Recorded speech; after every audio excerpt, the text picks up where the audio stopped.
Heyman Khan here for Seconds Out with the man that knows Oleksandr Usyk very well, having guided him to his first world title, James Ali Bashir.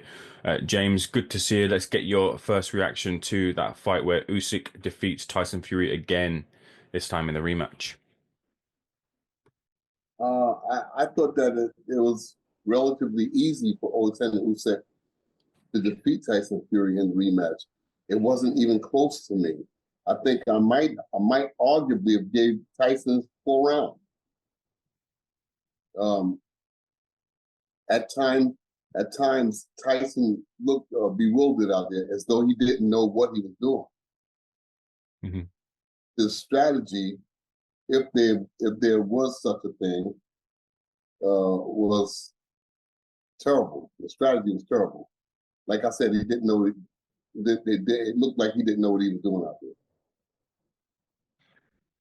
What was the difference in the Fury from the first fight to the second fight? Was he any better than in the first fight? He was apprehensive. He wasn't sure of himself. In my opinion, the way he was throwing punches, um, the rabbit punching, he was, the referee never warned him about taking his glove and putting it to Usyk's face. Never warned him about it. He just looked very nervous, very apprehensive. And when he started trying to box with Usyk, I knew that was a terrible idea to try to box with him. He played right into Usyk's hands with the try to apply box there. What about his weight? Was his weight, as he came in a little bit heavier, did that play any factor in the fight? Yeah, when he got past 6 rounds, he got more tired. He was just a lot of weight. But Oleksandr Usyk proved the important thing about boxing. Boxing is not about how hard you hit, how heavy you are, or what your reach is. It's how you apply yourself inside the ring. And Oleksandr Usyk did everything perfect. He broke up Tyson Fury's strategy. He made Tyson Fury fight to survive. In the aftermath, Tyson Fury seemed frustrated and annoyed with the result, and he's adamant that he won the fight. What do you think about that? No, I tell him to go sit down and watch the fight. Now, he didn't win the fight. He didn't win the fight, not by a long shot, as the scorecards would indicate. Everything, every avenue, and the powers that be wanted Tyson to win this fight. And I think the scores was 116, 112 to show you the disparity in the scoring. It was 116, 112. I mean, how did you win the fight? And that was across the board. That was across the board. Everybody said 116, 112. So everybody made a mistake. Yeah, Frank Warren said the same thing as well. He felt it was a travesty that Fury only won 4 rounds in the fight, and he felt that Fury had won the fight as well too. Well, Frank Warren is Fury's promoter. What else can he say? Hmm. 116, 112 across the board. What for Tyson Fury next? Do you see him continuing in the sport? He wouldn't quite be pinned down as to whether he has another fight. Wouldn't say either way, but do you think he can compete at the highest level? I think he can hang around. He didn't get hurt. But the main thing is he missed his opportunity to try to beat Oleksandr Usyk. That opportunity won't come again.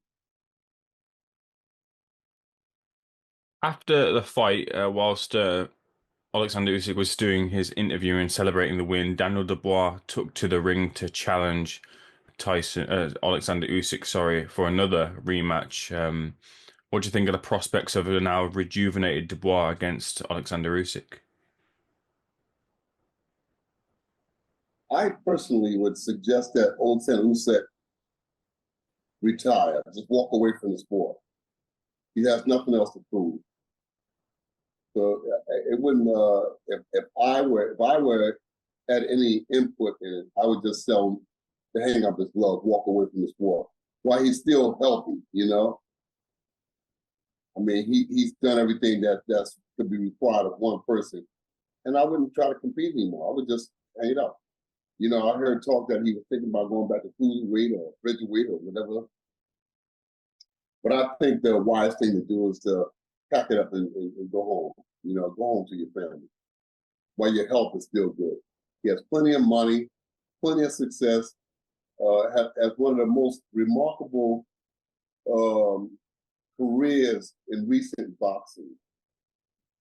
And man, he's undefeated. I mean, what a way to walk out of the sport. He made a truckload of money in the sport, class reputation, class boxer, and he still has his faculties intact. So the wise thing to do now is to walk away. There was a fighter that had an interesting point of view in the form of Carl Froch, and he said that although Usyk operated at the highest level and beat Tyson Fury here in the rematch, he felt that Usyk was past the peak of his powers, past his best. Did you see that from Usyk from any recent performances that this Usyk isn't as good as he once was? Well, the thing that people don't see about boxing is they only see the guys when they come in the ring. They don't see those brutal training camps. They don't see the brutal rounds that these guys invest sparring and calisthenics and things of that nature. Boxing is a very, very rough, tough sport. And sparring 6 or 7 guys in a training camp at least 3 or 4 times a week, numerous rounds, 10, 12, sometimes 15 rounds. And every training session takes a little bit more of the boxer away. So that's why I would suggest, to retire. I mean, what else is there to prove? The only thing he can do now is get knocked off. He get hurt, So the body will shut you down. If you don't shut down, the body will shut you down. I think that he might be past his better years. He's 36 now. He's been boxing since he was 15. He's been out there for many years. And it's time to give the body a rest, get away from it. With that said, then, does any current heavyweight have a chance of beating Oleksandr Usyk or close to it?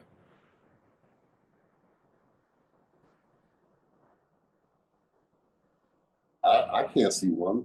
I mean, they've all come, and he's turned them all back. Mm. They've all come, and he's turned them all back. He's turned everyone away.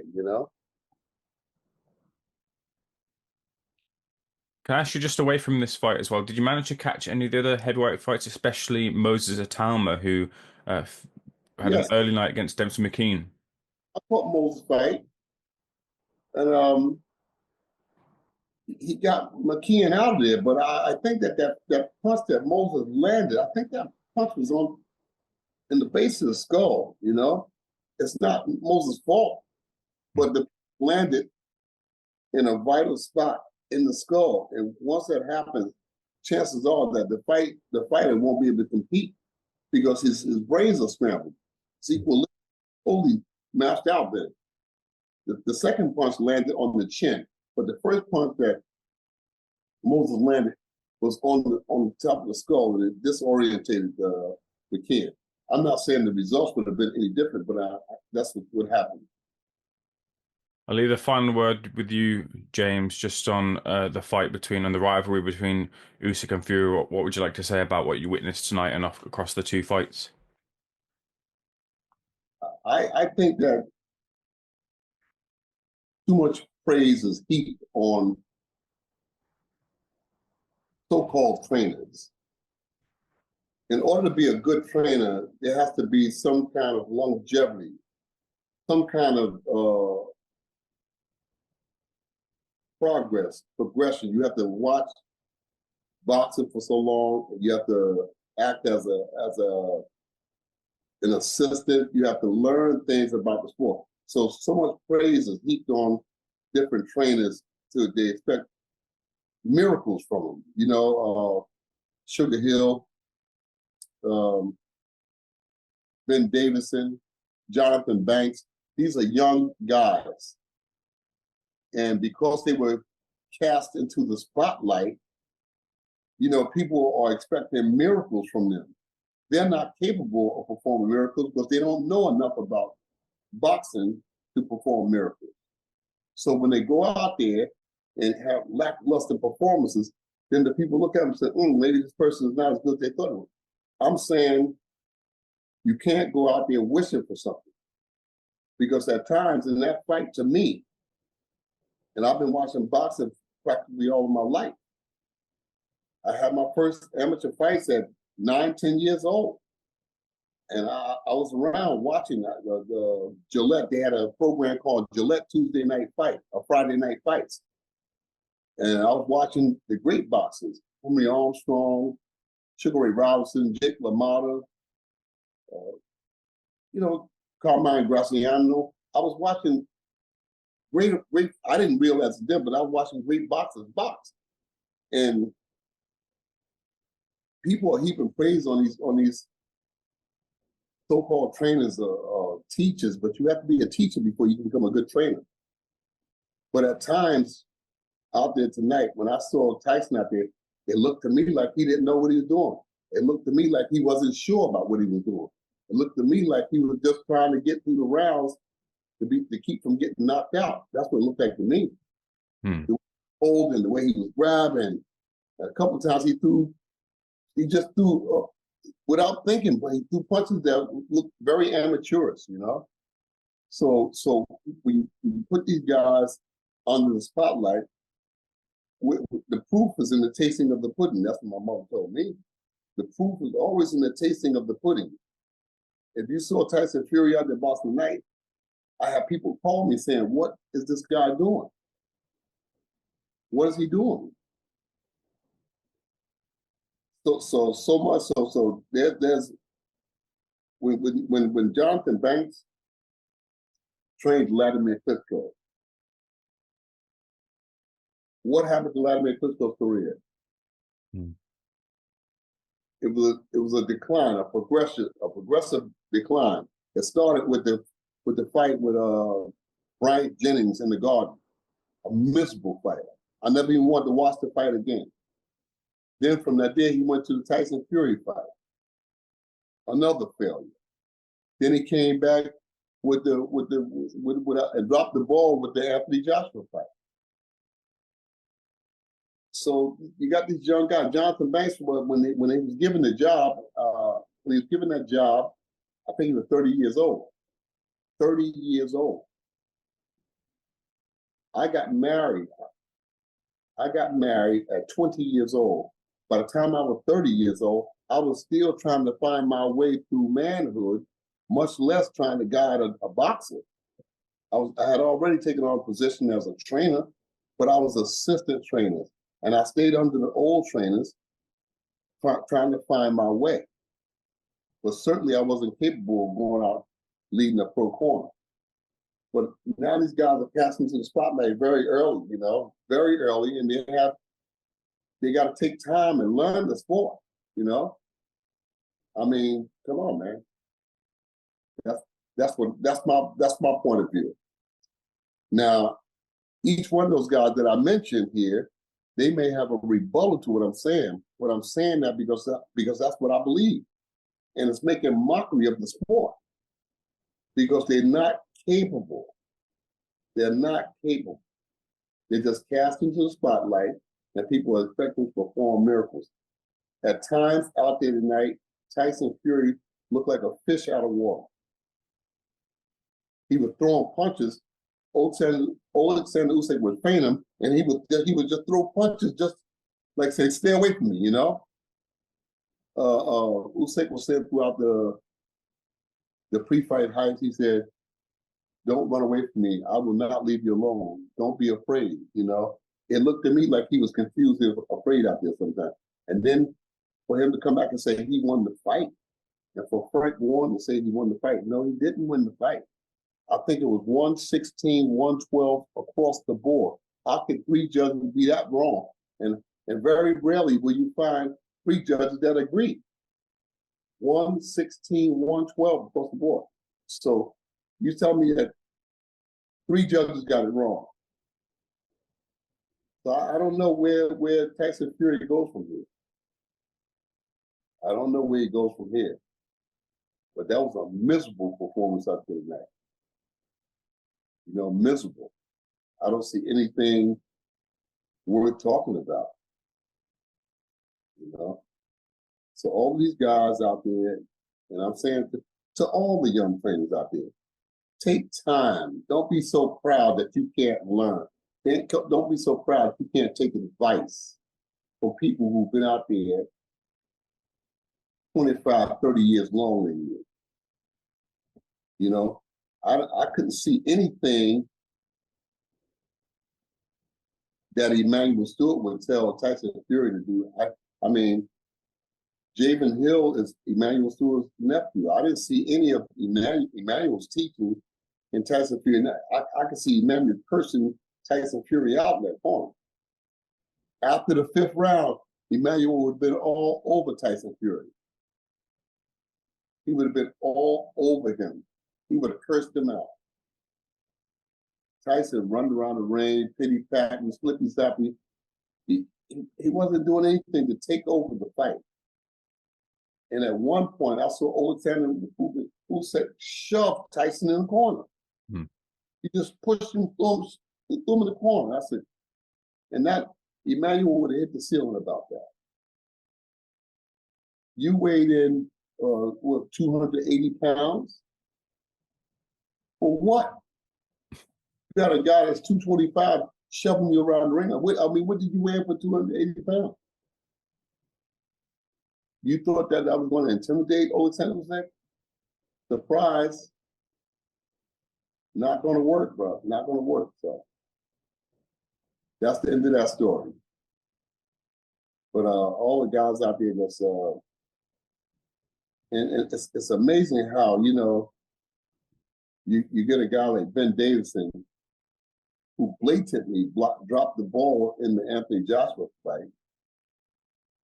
Now they give him another young charge, Moses Atama. You know, here, you can have another chance. You know, everybody is good when they're winning, but when you got to think, when you got to come up with a game plan, you got to come up with an adjustment. If a guy's not doing good on this plane, on this level, then you go back to the corner, and the corner say, okay, that's not working. Look, I got another plan. Let's go this here way. But Tyson never changed in that fight. He never changed. He kept doing the same thing round after round after round. And he was losing the rounds. He was losing the rounds. And there was no wake-up call. There was no urgency in the corner saying, hey, wake up, you're losing this fight. Round after round after round, they went out there, and then they come back and say, I thought Tyson won the fight. Really? Really? You thought he won the fight? Okay. Take that to your hotel room this evening and rest on that bed. 116, 112 across the board. So you thought he won the fight. Well, my friend, you're the only one that thought he won the fight. I was really surprised that he won 4 rounds. I picked Usyk to stop Tyson in 11 rounds. You know, and for me, it looked like Tyson was just out there to try to survive. At a certain point in the fight, it looked like he gave up. I can't put my glove. I can't get solid punches in there the way I want to. Because Usyk was all over the place, you know. But when the fight progressed, it was like a foregone conclusion. Like Fury said, "What can I do? I can't. I'm doing the best that I can." He couldn't keep up with Usyk. Couldn't keep up with him.